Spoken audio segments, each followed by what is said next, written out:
Bueno, ¿cómo están? Espero que estén muy bien. Vamos a empezar con lo que es el tema de hoy, que como ahí dice el título es certificaciones sociales y religiosas. Eh, Acá vamos a hablar de dos certificaciones religiosas, que son la de los alimentos kosher y de los alimentos halal. Y después voy a hablar de las certificaciones que tienen que ver con la producción orgánica. Bueno, vamos a empezar por el principio, la mejor manera de empezar. Voy a hacer una aclaración porque muchos a veces me cuestionan el por qué tienen que saber este tipo de cosas. Eh, la realidad es que nosotros vivimos en un país con una gran diversidad, no solo cultural, sino también religiosa. Y me parece que como futuros licenciados en nutrición, ustedes pueden tener que trabajar en distintos tipos de lugares y está bueno a veces no solamente conocer las características hay que conocer también las características específicas de determinadas cuestiones. Las pautas religiosas afectan de una manera muy importante a los hábitos y costumbres alimentarias de los individuos. Y como nosotros nos estamos dedicando a eso, y ustedes se dedicarán a eso, me parece que es importante conocer las características de este tipo de alimentos. Entonces vamos a empezar por los alimentos kosher, ¿sí? También tiene que ver con porque acá lo vamos a ver también desde el enfoque de lo importante que puede ser producir estos tipos de alimentos, por ejemplo, para exportar, ¿sí? Pero no solo por eso, me parece que es importante conocer todo lo que tiene que ver con hábitos culturales y religiosos de las poblaciones. Bueno, vamos a empezar entonces, como les dije ahí, van a ver que está escrito kosher con K, así con O, o kasher. Se puede escribir de cualquiera de las dos formas, depende de la bibliografía, pueden encontrarlo de una u otra manera, pero nada, sepan que es lo mismo. Otra cosa, lo que ven acá arriba son sellos que se pueden encontrar en productos alimentarios que tienen que ver precisamente con este tipo de certificación, ¿sí? Alimentos que figuren con esos sellos estarán certificando que este tipo de alimento tuvo determinado procedimiento o cumple con determinadas características. Bueno, vamos a empezar por entender qué significa la palabra kosher. En realidad proviene del hebreo, ¿sí? Y significa adecuado. Entonces, cuando digamos esta palabra, lo que vamos a estar significando, lo que vamos a estar queriendo decir es que es un alimento adecuado para este tipo de religión. El término designa a los productos que cumplen con el kashrut. Si hay alguna persona por favor no se sientan tocados si pronuncio malas palabras porque puede ser, trato de hacerlo lo mejor posible y con mucho respeto. El conjunto de leyes dietéticas del judaísmo, ¿esto qué quiere decir? Que tienen una base precisamente en las creencias religiosas. Y el Torá es el libro religioso del judaísmo. Bueno, los alimentos kosher son cada vez más apreciados en virtud de su probada calidad. ¿Sí? Precisamente esto de que tengan una certificación hacen que sus procesos, sus producciones estén muy resguardadas y muy cuidadas en lo que es la manipulación y las características que este tipo de producción tiene que cumplir para poder tener su certificación. Entonces hay mucha gente que a pesar de no tener la creencia religiosa judía, igualmente consume este tipo de alimentos precisamente porque se consideran de una mayor calidad o con un mayor cuidado, sobre todo desde lo que es inocuidad, ¿sí? Y buena manipulación alimentaria. Su producción y venta han sido encaradas por importantes empresas y constituye un negocio de muy buenas perspectivas internacionales. Obviamente cuando cuando hay algo que va a dejar buena ganancia, seguramente que va a haber muchas empresas interesadas en producir ese tipo de alimentos. Igual no es algo fácil, no es algo fácil cubrir ni cumplir con las certificaciones, con los distintos pasos productivos que necesitan. Bueno, estas son normas básicas, ¿sí?, de los alimentos kosher. Se los puse coloridos, ¿vieron? Bueno, dice primero, hay una prohibición de comer carne arrancada a un ser viviente, ¿sí? Acá voy a pararme otra vez y voy a decir que a lo mejor alguna persona puede sentir algún grado de sensibilidad con respecto a los procesos, ¿sí? Porque se cuenta cómo es que se mata un animal para que pueda cumplir con estas características. Así que si hay algún impresionable, bueno, sepa que se va a encontrar con algo que puede llegar a parecerle, bueno, es lo que es un método de producción, ¿sí? Después dice proscripción del consumo de sangre de cualquier animal, ¿sí? O sea, no se puede comer sangre en ninguna forma. Van a decir, pero nosotros no comemos sangre. Y sí, se come morcilla, por ejemplo. A veces los huevos pueden venir a penitas con un poquito de sangre, que a veces pasa. Nosotros en general ese tipo de cosas no las vemos como un problema, pero para esta religión sí lo es. Bueno, prohibición de cocinar, ¿sí? O comer un churrasco que no esté, que tenga jugo, ¿sí? Esa es otra forma de comer sangre, digo, por el tema de que dice consumo de carne, de sangre, y todos van a decir, nosotros no. Sí, gente, sí. Bueno, dice prohibición de cocinar. Esto es muy importante y es muy interesante dentro de estas características, de estas normas que tienen. No se pueden ni consumir ni vender carnes de cualquier tipo y leche o sus derivados en forma conjunta, ¿sí? No se pueden mezclar para nada. No pueden compartir la misma vajilla ni siquiera en distintos momentos. A ver, vamos a lo que nos atañe también, que puede ser algo que les puede llegar a pasar. Si ustedes manejan un servicio de alimentación donde de una institución que tenga esta orientación religiosa, lo que van a tener es una cocina separada en dos, ¿sí? Van a tener una parte de la cocina destinada a lo que son leche y sus derivados y otra a carnes y sus derivados. Porque no se pueden juntar. De hecho, van a tener todo duplicado, ¿sí? Ni los platos pueden usar con los mismos alimentos. Los platos que se usan para carne no se pueden usar para los lácteos, y al revés, y ni las cacerolas, nada. ¿Sí? Van a tener como dos cocinas por separado. Esto es un hecho muy importante, y no es fácil de manejar en un servicio de alimentación. Bueno, después dice, no se puede consumir la grasa dura que se forma bajo el diafragma, ni algunas otras secciones de los mamíferos domésticos permitidos.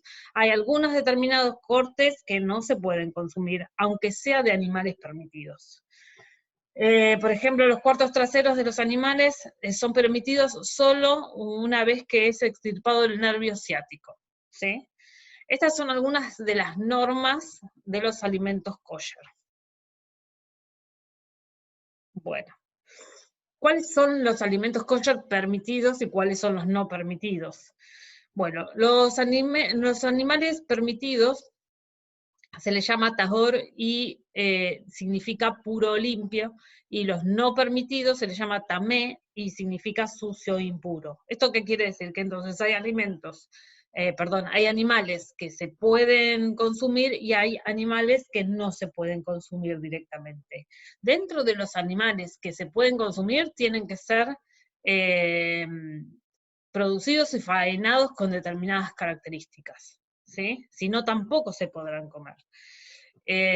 Bueno, ahí dice, para hacer tahor, tanto aves como animales deben ser sacrificados según el ritual prescripto por el kashrut, y su carne encontrarse completamente libre de sangre. esto se logra salando o usando la carne de acuerdo a la ley. Sí, asando, no usando, perdón. ¿Se entiende entonces? Entonces hay animales permitidos y animales no permitidos. Dentro de los animales permitidos, para poder ser consumidos, tienen que ser faenados de determinada manera. Si no, tampoco pueden ser consumidos. Bueno, los animales kosher son rumiantes y tienen pezuñas cortadas, ¿sí? Como pueden ser las vacas, las ovejas, las cabras. Por ejemplo, el cerdo no entra dentro de lo que se considera un animal apto. Los pescados, para poder ser consumidos, tienen que tener aletas y escamas, ¿sí? Hay algunos ejemplos, pero entran todos los que tienen aletas y escamas. Las aves se encuentran listados, pero en la práctica los animales que se pueden faenar y que pueden ser consumidos también de la manera adecuada son la gallina, el pavo, el ganso, el pato y la paloma. No, dentro de las aves no entra ninguna ave que sea depredadora, o sea, que sea carroñera, ninguna de ese tipo de aves. Bueno, prohibición de consumir sangre, o sea, por eso era lo que les decía antes, se revisan los huevos, las claras y las yemas, o sea, se abre el huevo y se revisa, y las carnes tienen que ser faenadas de determinada manera, ¿sí? Bueno, acá aparecen lo que son los alimentos parve. Los alimentos parve son esos que son considerados neutros, ¿sí? Que se pueden consumir y se pueden comer tanto con los lácteos o tanto con las carnes, recuerden que no se mezclan, y son considerados alimentos neutros. Después, la prohibición de comer insectos, otra vez me van a decir, pero profe, nosotros no comemos bichos. No, nosotros no comemos bichos, pero, a ver, cuando nosotros hacemos un lavado de vegetales, en general puede ser más o menos exhaustivo, ¿sí? Bueno, acá es muy exhaustivo, se revisa cualquier tipo de alimento que pueda haber estado en contacto con insectos, se revisa hasta la última hojita para comprobar que no hay ningún insecto, ¿sí? O sea, este tipo de alimentos tienen en su base un cuidado extremo, ¿sí? De reglas, normas y cuidados de manipulación y inocuidad. Bueno, acá es donde viene la parte que a lo mejor a alguno le puede resultar un poco impresionable, es esta partecita, ¿no? ¿Cómo se faena la carne kosher? No se faena de cualquier manera. Se tiene que faenar con un cuchillo afilado y sin mellas, eso quiere decir que no pueda tener ningún tipo de bolladura, ningún tipo de tiene que estar muy bien afilado, ¿sí? No tiene que tener nada que evite el corte lo más rápido posible. Lo hace un yohet, que es un matarife judío religioso especializado en la faena, ¿sí? No lo hace cualquiera. Se tiene que degollar al animal la mayoría de su esófago y la totalidad de su tráquea. O sea, tiene que ser un corte limpio a la altura del cuello. ¿Para qué? Para que el animal se desangre de manera adecuada. Recuerden otra vez que el tema es que el animal tiene que ser bien desangrado, si no, no se puede comer. Y esta actividad, obviamente, todo este proceso tiene que ser certificado. ¿Por quién? Por una certificadora que se dedique a esto, ¿sí? Y que certifique todo el proceso, no solamente que el animal se desangre, sino todo el proceso, desde el animal antes de ser matado hasta el final del proceso. También se evalúan las características en las que los animales son producidos, ¿sí? Bueno, ¿cuáles son las ventajas de los productos kosher para su comercialización? Que, a ver, que es un poco a donde desde el eje de esta asignatura deberíamos verlo, ¿sí? ¿Por qué nos interesan los productos certificados? ¿Por qué no dejan de ser una parcialización de la producción que va a determinado grupo y que tiene determinadas características que, más allá de que va dirigido por una visión religiosa, o sea que esta certificación está creada por una cuestión religiosa, tiene una posibilidad de ubicarse en el mercado a un mejor precio, ¿sí? Porque estos productos suelen ser más caros precisamente por toda su certificación, ¿sí? Y tienen un mejor precio en el mercado. Bueno, las ventajas para la comercialización, en principio, es la alta calidad en el manejo higiénico y de manufactura de los alimentos, ¿sí? Tiene mínimo riesgo de contaminación por su meticulosa manipulación.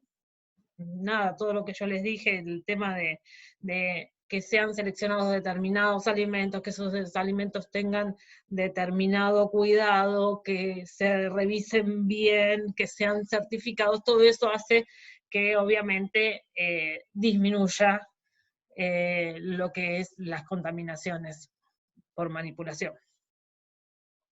Bueno, los consumidores con restricciones dietéticas buscan productos kosher por la exactitud de su etiquetado. Eso es otra cosa que tienen una especificación en la etiqueta que a lo mejor otros alimentos pueden no tener. Y no encontramos ingredientes sorpresa, como ellos tienen mucho cuidado en cuanto es la no contaminación de un alimento con otro, y el que hay muchos alimentos que no se pueden comer, entonces esto hace que la especificación en el etiquetado sea bien exacta. La certificación kosher se ha convertido en un estándar reconocido internacionalmente. O sea, en todo el mundo se venden y se producen, o por lo menos se consiguen, hoy en día alimentos tipo kosher. Esto obviamente genera un gran mercado más allá del nacional. Bueno, algunas desventajas de los productos kosher para su comercialización son que generalmente tienen un alto costo, son, bueno, debido a la necesidad de certificación, tienen un alto costo en general porque obviamente no es una producción que se dé en forma masiva, y aparte porque, sigo insistiendo, va apuntada a determinado público, se considera que está dispuesto a gastar un poco más que en otros productos precisamente para poder cumplir sus pautas religiosas, y esto el mercado lo sabe, ¿sí? Bueno, aparte obviamente tiene mayor cantidad de etapas que requieren más cuidado desde el modo en que se produce. Bueno, la prohibición de mezclar carnes y leche limita algunas preparaciones, ¿sí? Esto sobre todo en servicios de alimentación, por ejemplo. Si se trabaja con este tipo de alimentos hay que tener muy en cuenta qué tipo de preparaciones vamos a hacer, porque si se comieron carnes, por ejemplo, no se puede poner un postre de leche de ningún tipo de punto, porque para poder comer, después de haber comido carnes, para consumir lácteos hay que esperar un tiempo, ¿sí? No se puede comer inmediatamente uno tras de otro, ni aunque vengan en platos separados. Bueno. Vamos ahora a los alimentos halal. Van a ver que tienen algunas cuestiones en común. De hecho, en muchos lugares en el mundo donde no se consigue uno o el otro, muchas veces son consumidos indistintamente, ¿sí? Si se busca kosher y no se consigue, lo más cercano es el alimento halal y al revés, ¿sí? Bueno, el halal precisamente quiere decir lícito o autorizado para el consumo o saludable. Y el haram, ¿sí?, significaría todo lo contrario, sería el que no se puede consumir. Bueno, el halal designa a los alimentos que cumplen con lo prescripto por el Islam, ¿sí?, en materia alimentaria. Este es regido por el Corán, ¿sí? Lo que en el judaísmo era el Torá, acá está regido por el Corán, que es otro libro sagrado, ¿sí? Acá les puse, este es eh, el, ay, Dios, la certificación no es la certificación, es la representante de certificadora de Halal en Argentina, ¿sí? Quien se dedica a hacer la certificación de los productos Halal en Argentina es precisamente de Halal Catering Argentina. Uy, cómo me costó eso. Bueno, seguimos. Bueno, acá, como vimos las normas del kosher, vamos a ver las del halal, ¿sí? Los productos deben estar exentos de cualquier sustancia e ingrediente haram, o sea, de los que no se podían consumir, o de cualquier componente que proceda de un animal prohibido. Los alimentos y bebidas se deben elaborar y envasar empleando utensilios o maquinarias acorde con la normativa islámica y la legislación alimentaria vigente. No debe existir contacto con sustancias o productos prohibidos en ningún punto de la cadena productiva. Y el sacrificio de los animales tiene que ser de acuerdo a los preceptos de la ley islámica. No existen objeciones en lo referente al consumo de peces. O sea, acá no hay problema. Acá los peces quedan libres. Pero sí tiene las normas también muy claras para lo que es la faena animal de los animales que se pueden consumir. Bueno. Vamos a ver las características de estos alimentos haram, ¿sí? La carne de los animales, o sea, recuerden que los haram son los que no se pueden consumir de ninguna manera. No se puede consumir de ninguna manera la carne de los animales hallados muertos, ¿sí? Que no se sepa cómo se murieron. El consumo de sangre de animales, esto es igual que en la kosher, ¿sí? En cualquiera de sus formas. La carne de cerdo y jabalí, que tampoco se puede comer en la kosher, así como sus derivados y todo animal sobre el que no se ha invocado un nombre de Dios al momento del sacrificio. Esto lo vamos a ver ahora en los pasos de la faena, que hay que, se dice unas frases que son una invocación a Dios en el momento de la faena. Los animales muertos por asfixia, estrangulamiento o apaleados por una caída de una cornada o devorado por una fiera, básicamente cualquiera que no se sepa cómo se murió, ¿sí? Por eso dice, excepto que estando aún vivo haya sido debidamente sacrificado, ¿sí? Esto precisamente es parte de asegurarse qué le pasó a ese animal. Bueno, los animales carnívoros y carroñeros y las aves con garras tampoco, ¿sí? Esto también es igual que en el kosher. Está visto como alimentos haram, que en realidad serían bebidas, pero todo lo que son bebidas alcohólicas, ¿sí?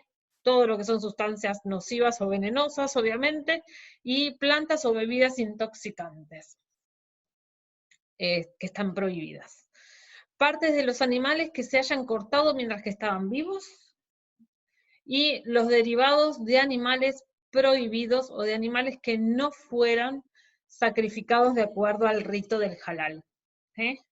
Entonces, todos estos no es posible consumirlos, ¿sí? Bueno, van a ver que la faena de halal es muy similar a la del kosher, ¿sí? Sí tiene como características principal que los animales deben estar descansados antes de la faena. Generalmente se los tiene entre 12 y 48 horas antes de la faena, en un lugar tranquilo, con agua constante, con buen alimento, ¿sí?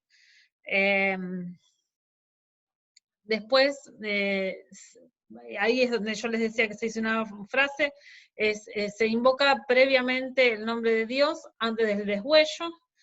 La cortadura es muy similar a la que se hace en kosher y también tiene esta cuestión de sangre, ¿sí? Se corta la faringe, el esófago y yugular, y es una tarea realizada por responsable de la empresa faenadora reconocida por el Centro Islámico. O sea, es una persona que representa que está habilitada por el Centro Islámico, ¿sí? Lo mismo pasaba con el kosher, que era una persona responsable y religiosa la que debía hacer el corte. Bueno, se espera al completo desangrado, exactamente lo mismo que el kosher, antes de realizar cualquier operación.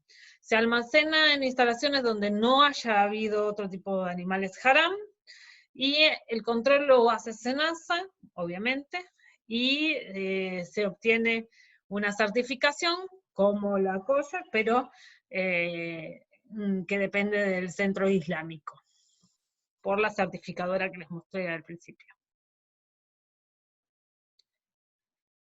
Bueno, hay un impulso también en lo que es la comercialización de productos halal que viene por varias cuestiones. Ya hace un tiempo viene habiendo un aumento de ingresos en países desarrollados con su consiguiente aumento de carne. Sabemos que en general los consumidores con ingresos digamos, sin preocupación de ingresos, vamos a decir así, seleccionan y cada vez más les interesa de dónde proviene y de qué manera fue manipulada la carne que van a consumir, por lo cual estos alimentos vienen perfectos. Bueno, las urbanizaciones de poblaciones islámicas rurales ha hecho que creciera la producción de este tipo de alimentos. El crecimiento de la población islámica la población islámica creció y se expandió en distintos lugares del mundo, y esto obviamente hace que necesiten mayor cantidad de proveedores. Hubo un importante aumento de cadenas de hoteles y restaurantes en Emiratos Árabes Unidos, y esto también aumentó la demanda de este tipo de productos, y obviamente volvemos otra vez al aumento de las exigencias en cuanto al conocimiento de las normas de producción de alimentos, calidad e inocuidad. Todo esto hace que este tipo de productos, tanto lo que son los alimentos kosher como los alimentos halal, tengan mayor posibilidad de ubicarse en lugares donde los ingresos son altos, ¿sí? Ya no solo por una cuestión religiosa, sino por una cuestión de poder seleccionar qué tipo de alimentos se consume, poniendo en lo más alto el tema de la calidad e inocuidad alimentaria. Bueno, como verán, estoy tratando de hacerlo bastante resumido para que no se les haga largo. Igual les pongo un videito cortito también de producción orgánica. Y un folleto, que está bueno. Bueno, la producción orgánica la pongo conjuntamente esto porque si hay algo, en la clase pasada vimos lo que era la producción agroecológica, ¿se acuerdan? Bueno, la producción orgánica y la producción agroecológica, si bien pueden tener algunas cuestiones en común, no son iguales, ¿sí? En general, lo que es la producción orgánica, vamos a ver cuáles son sus características fundamentales, pero tiene como diferencia fundamental que para yo poder decir que una producción es orgánica, necesito hacer un proceso de certificación, ¿sí? Tal cual como hacen la kosher o la halal, distintas las pautas de certificación, pero también es un proceso que lo que hace es medir y evaluar el proceso productivo para al final de poder decir, bueno, se certifica que esta producción fue hecha de determinada manera. Entonces, este que está acá es el sello orgánico de Argentina, ¿sí? Esto que está acá es un link que lo lleva al Ministerio de Agricultura, Ganadería y Pesca, donde si les interesa ver un poco más, ahí en ese sector van a encontrar toda la información de la producción orgánica. Yo hago una versión resumida y si quieren ampliar ahí van a encontrar de todo. De hecho, hay hasta una lista de todos los productores orgánicos de la República Argentina. Bueno, ¿Qué es la producción orgánica? Los productos orgánicos, ecológicos o biológicos, generalmente se utilizan como sinónimos, estos tres nombres, son obtenidos a partir de un sistema agropecuario cuyo objetivo es el de producir alimentos sanos y abundantes, respetando el ambiente y preservando los recursos naturales. ¿Sí? A ver, si yo me pongo a ver esa definición y analizo una definición de agroecología, podría llegar hasta incluirla, pero no, no es lo mismo, ¿ok? Bueno, la producción orgánica se basa en la aplicación de técnicas tendientes a mantener o aumentar la fertilidad del suelo, la diversidad biológica, que permita proteger a los cultivos y animales de plagas, malezas, enfermedades bajo un nivel tal que no provoquen daños económicos. ¿Sí? Obviamente, vamos a partir del hecho que el tipo de producción orgánica es una producción que se hace y se realiza para la comercialización. ¿Ok? Por eso habla de no provoquen daños económicos, ¿sí? No se permite el uso de productos de síntesis química ni de organismos genéticamente modificados. Acá hago una aclaración. Sí, a veces se pueden, dependiendo de las certificaciones, dependiendo del producto que se certifique, se puede llegar a utilizar fertilizantes que, que no son del todo naturales, ¿sí? Bueno, toma en consideración la observación y conocimiento de los ciclos naturales de los elementos y de los seres vivos. Posee trazabilidad. ¿Qué quiere decir esto de posee trazabilidad? Es poder evaluar mirando para atrás el recorrido del alimento desde que está en mi mano hasta que se produjo, ¿sí? O sea, podemos haciendo la trazabilidad, podemos ver el recorrido que hizo ese alimento hasta llegar al consumidor. Se garantiza que dicho producto sea obtenido cumpliendo requisitos adicionales respecto de los exigidos para los productos convencionales a través de las entidades certificadoras, ¿sí? Estas entidades certificadoras son habilitadas por el SENASA, ¿ok? O sea, las que brindan la certificación son empresas dedicadas a hacer la certificación, que estas empresas están están habilitadas por el SENASA, ¿sí? Pero no es el SENASA directamente el que brinda la certificación. El SENASA después controla a las empresas certificadoras. Bueno, acá les puse un mapa que me pareció que era simpático, digo, para sacar tanto de lo escrito, me parece que hace un buen corte, donde ustedes tienen los distintos tipos de producciones en nuestro país orgánicos, ¿sí? Dependiendo de los colores es el alimento que se produce. Bueno, la producción orgánica va a tener ventajas y desventajas, obviamente. Las ventajas son la producción sin utilización de agroquímicos, obviamente para nosotros va a ser una ventaja. La conservación de la fertilidad del suelo. Esto, a ver, bueno, yo ahora les leo las ventajas y desventajas y después voy a hacer un par de aclaraciones.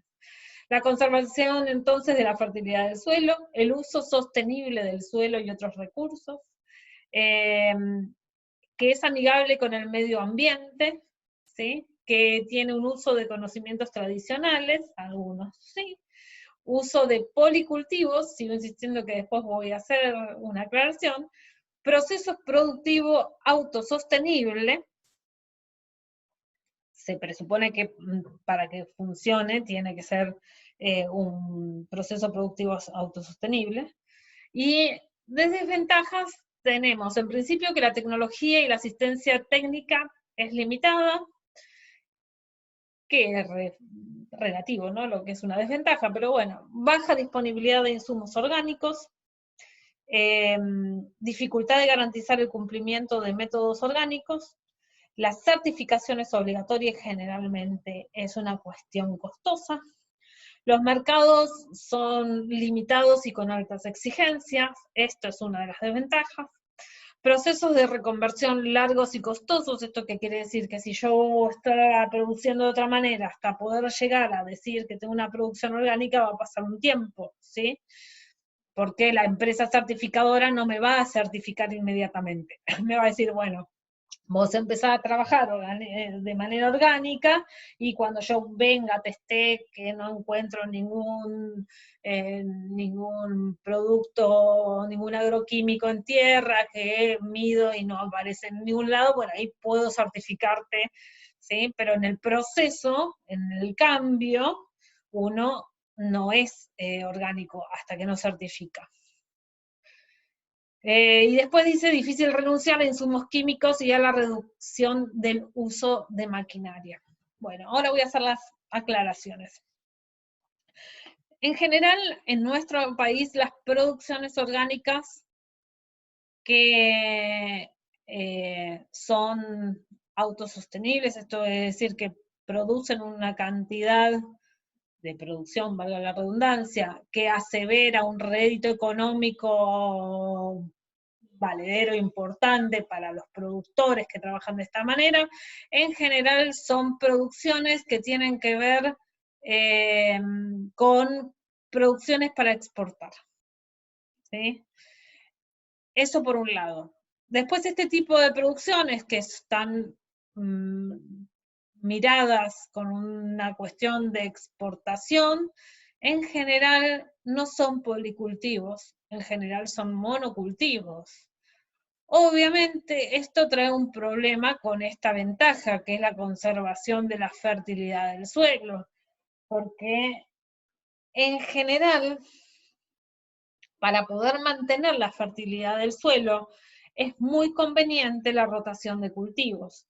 Pero si yo tengo una certificación para hacer frutillas orgánicas, yo produzco frutillas.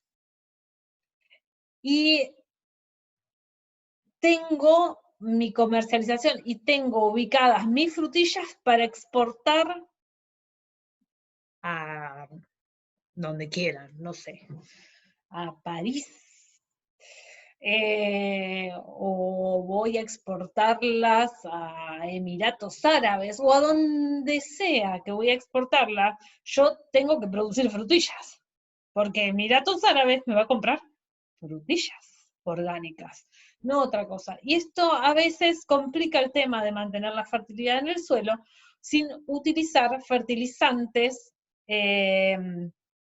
de composición química no de la que es muy orgánica, ¿sí? Entonces, acá lo que tenemos es un problema de choque de lo que es las características de la producción con mantener las características de un suelo rico y un suelo variado, ¿sí? Este tipo de suelo que pueda recomponerse y recuperarse naturalmente. Si bien obviamente hay fertilizantes orgánicos, a veces se hacen suplementaciones con fertilizantes que no son orgánicos. Bueno, obviamente permitidos para este tipo de producción, ¿ok? Pero no es que no usan nada. Porque sigo insistiendo, es muy difícil mantener la productividad de una tierra si yo estoy tratando de sacarle cada 6 meses o cada un año, siempre la misma producción. Bueno, y otro tema.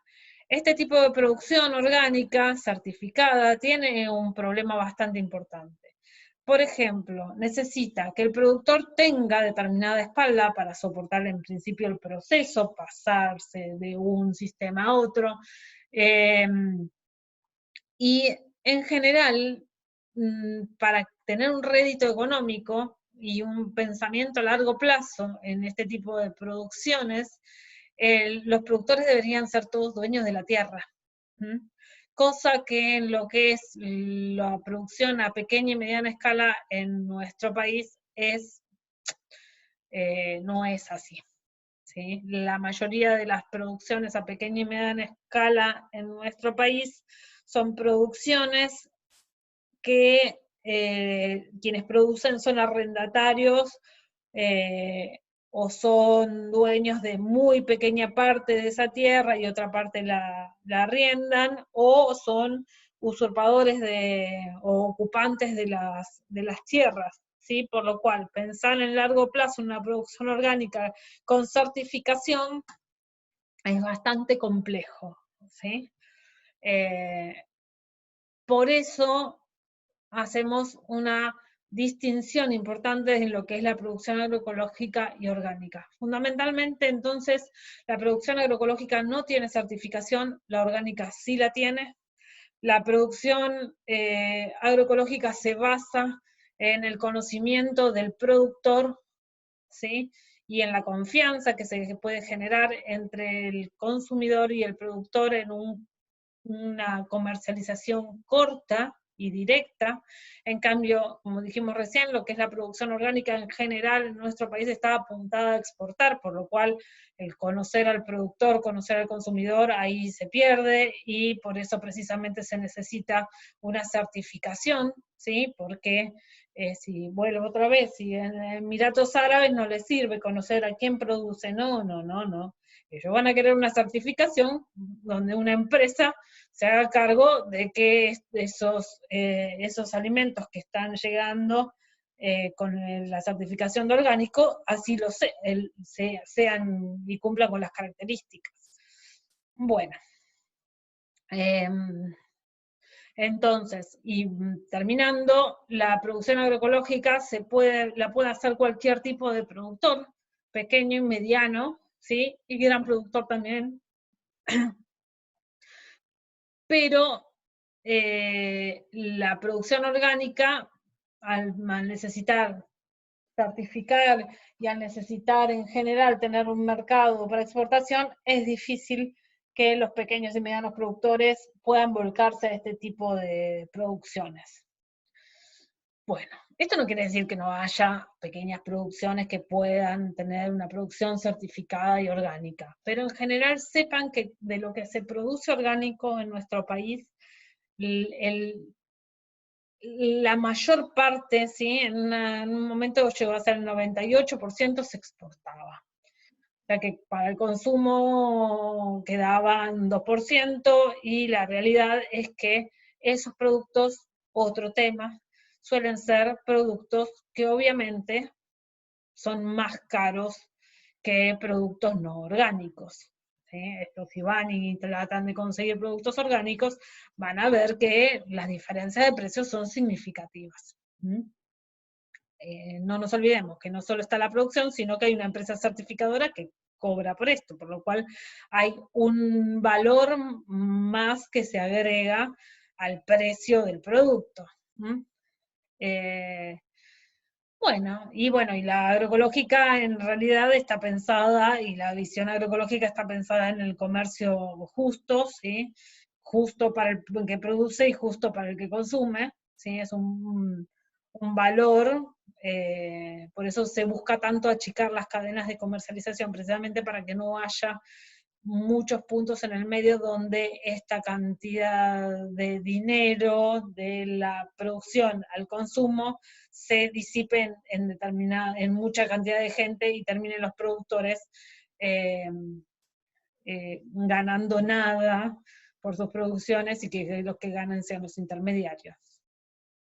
Bueno, espero que les haya quedado más o menos claro este tipo de producciones. Obviamente les voy a dejar una bibliografía de cada uno de los tres, pero son cortitas. Son cortitas, y no se me quejen.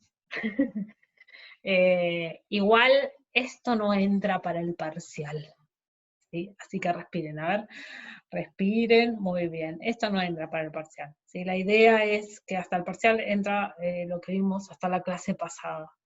¿ok? Así pueden estudiar muy bien y pueden entregar bien los trabajos de investigación. Digo, voy a repetir esto porque sé que la mayoría ve los videos y a lo mejor no tanto me leen los guiones de clase o ese tipo de cosas, a lo mejor quedan perdidas por ahí. Yo les dije, porque hubo un par de personas que me preguntaron, yo les dije que ustedes tenían que hacer la entrega de un informe, ¿sí? Del trabajo de investigación sobre cadenas, ¿sí? Sobre la cadena o las cadenas que les haya tocado. Y después les dije, porque se me ocurrió después, que ustedes podían hacer, si en vez de entregar el informe de forma tradicional, con lo que yo les había pedido, podían entregar la misma información a través de un recurso audiovisual, ¿sí? No se entendió muy bien, evidentemente, porque mucha gente me preguntó, ¿pero cómo? La realidad es que yo, este trabajo de cadenas, siempre hago que me entreguen el informe, yo lo corrijo, pero aparte hago que ustedes hagan una exposición en clase donde yo les pido que usen toda la imaginación que puedan y que armen y que traigan y que vean cómo pueden transmitir esta información de la mejor manera posible. Pero como todo esto no lo vamos a poder hacer, yo les iba a pedir solamente que me entregaran el informe de forma tradicional. Pero se me ocurrió que aprovechando la virtualidad y aprovechando todas las herramientas y aprovechando que ustedes son jóvenes y que tienen una mentalidad abierta y que tienen todas las ideas ahí agolpándose en sus cabecitas, me pareció que a lo mejor les podría gustar más a ustedes hacer la transmisión de esta recolección de datos que hicieron ustedes, siempre obviamente cumpliendo con las pautas que les di en el trabajo, ¿no? O sea, la información tiene que estar, lo que elijan, pero tiene que estar. Se me ocurrió que podía ser bueno, no sé, que se armaran un video, o que se armaran, no sé, les puse ahí varios ejemplos, un video, un PowerPoint con sonido, no sé, ustedes son mucho más, me imagino que tienen mucha más inventiva que yo con este tipo de cosas. Son de una generación eh, que nació con todo esto, así que pero es opcional, si no me entregan el tradicional informe con el trabajo de investigación que ustedes hicieron. Pero si se les ocurre que pueden hacer otra cosa, que, que yo después pueda compartir en el campus con todos sus compañeros para que puedan mirarlo y yo voy a compartir los trabajos igual en el campus, pero digo, a lo mejor un recurso audiovisual funciona mejor. Piensen cómo les gustaría a ustedes que les dieran una mini clase o una mini presentación de lo que ustedes estuvieron investigando. ¿Sí? Eso era lo que yo pretendía. Pero si, bueno, que no se anime y quiera entregarla en su modo trabajo de investigación común y corriente con las pautas, pueden poner, pongan introducción, así como lo hacen ustedes.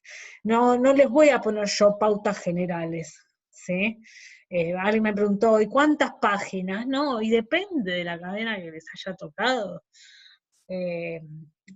Ustedes imagínense que no es lo mismo la producción de soja que la producción de cítricos, que la producción de hortalizas, no tienen nada que ver, cada uno va a necesitar de cada uno de los puntos que le di distintas cosas, así que la cantidad de hojas, eso no me preocupa.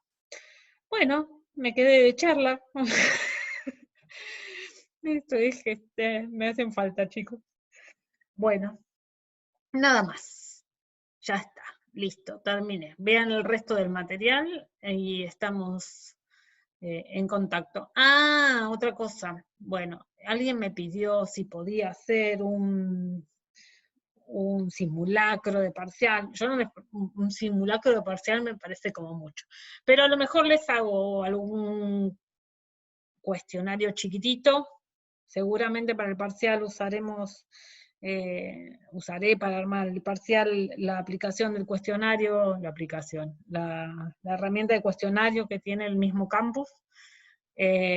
Así que armaré algo similar con 5 preguntitas, como para que ustedes vean qué tipo de preguntas pueden aparecer y eso. Así se quedan tranquilas. Tranquilas, tranquilos, tranquilos. Eso será para la próxima clase. Lo que estuve pensando también es en hacer un Zoom o un Meet. Estoy viendo cuál funciona mejor, porque el otro día me dijeron, el Meet funciona bárbaro, y el otro día me dijeron, el Meet fue un desastre, no pudimos usarlo, bueno. Así que estoy evaluando cuál funciona mejor como para poder hacer el día del repaso, o sea, la clase que viene, antes del parcial, para que si tienen preguntas y para que nos veamos un poco la cara y eso. ¿Sí? Bueno, nada más, ahora sí, les corto. Chau, chau.